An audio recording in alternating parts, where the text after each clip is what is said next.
मकड़ियां भी प्रजनन करती हैं जब उनके खून में वो हार्मोन्स बनने लगते हैं जिससे उनकी भूख मर जाती है, क्योंकि अगर उन हार्मोन्स की वजह से इन्हें भूख लगना बंद ना हो तो ये अपने बच्चों को ही खा जाएंगी। अगर हम उन चीजों का अध्ययन कर सके तो शायद हम इंसानों में मोटापा खत्म कर सके। हालांकि इससे ज्यादा अच्छा होगा शारीरिक कसरत करना। हैरानी की बात है कि मकड़ियां हिलती नहीं है, बिल्कुल भी नहीं, लगभग अपनी पूरी जिंदगी में कभी नहीं, सिवाय उन 2-3 घंटों के जो उन्हें जाल बुनने में लगते हैं।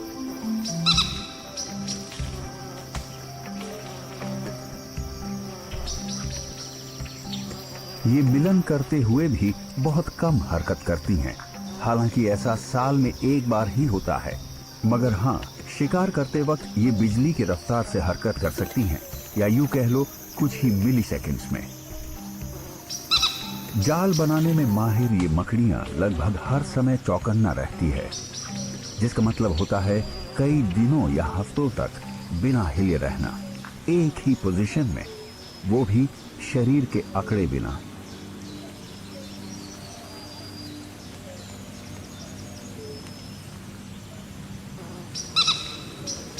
मगर फिर भी ये बिना हरकत किए 1 मिली सेकेंड में हमला कर सकती हैं। ये ऐसा इसलिए कर पाती हैं क्योंकि जानवरों की दुनिया में इनकी मांसपेशियों की बनावट बहुत अनोखी होती है। इनकी बेहद पतली टांगों में सिर्फ इतनी जगह होती है जिसमें फ्लेक्सर मांसपेशियां समा सके, जो जोड़ों को मोड़ती हैं। मकड़ियां उनमें खून भरकर उन्हें लंबा कर लेती हैं, किसी हाइड्रोलिक सिस्टम की तरह।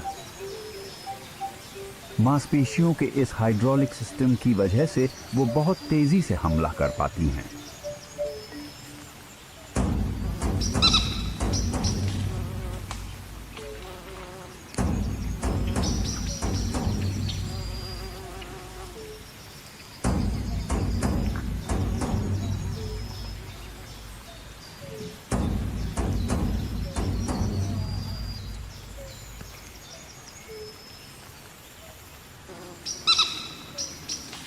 मकड़ी को अपने जाल पर एक जोरदार झटका महसूस हुआ।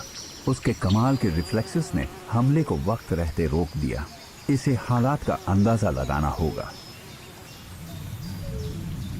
उसके जाल में आए तनाव से मकड़ी को पता चलता है कि उसके जाल में फंसने वाला शिकार काफी भारी है, जिसका मतलब है कि वो ताकतवर भी है।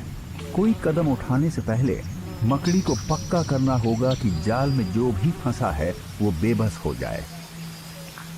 शिकार भी समझने की कोशिश कर रहा है कि क्या हुआ है। इसे नहीं पता कि इसके साथ क्या हुआ है, पर इसे कुछ नजर आया है जिससे ये डर के मारे जम गया है। लगभग 1 मिनट बाद ये बहुत ध्यान से बच निकलने की कोशिश करता है।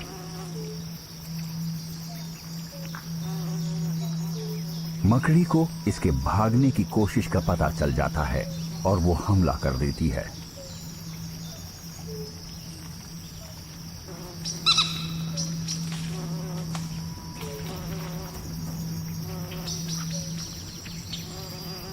इस तरह की मकड़ियां 3 चरणों में हमला करती हैं। सबसे पहले ये पक्का करती हैं कि ये अपने से ज्यादा ताकतवर शिकार से नहीं उलझेंगी, और इसका पता लगाने के बाद ये शिकार को लपेटना शुरू करती हैं, पर हमेशा सुरक्षित दूरी बनाए रखती हैं ताकि कोई अनहोनी ना हो। ये बहुत बड़ी मात्रा में तरल रेशम बनाती हैं जो हवा के संपर्क में आते ही ठोस हो जाता है। इसे पक्का करना होता है कि इसका शिकार आजाद ना हो जाए, और सबसे ज्यादा जरूरी बेबस होने